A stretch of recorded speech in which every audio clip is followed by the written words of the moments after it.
ran plná pro můj hřích. Zbav srdce moje tísně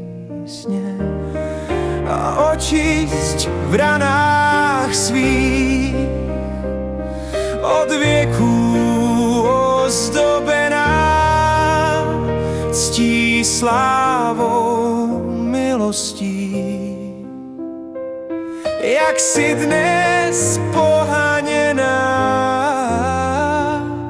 mou lidskou hříšností.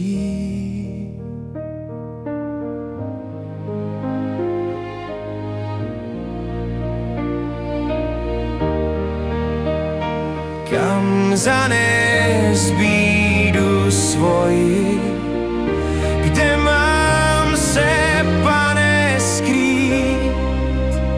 Vždyť trest za vinu moji si musel podstoupit.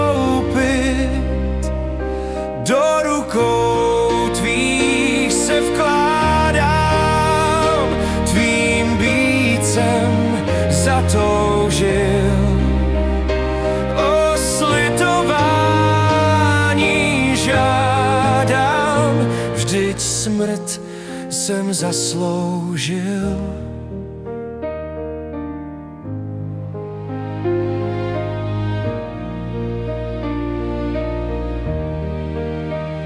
Jak zpívat písně chvály, kde slova díků vzít? Je možné tobě, králi, svou vděčnost vyjádřit? Mne učiň svým, můj Pane, dej věrnosti mi ctnost.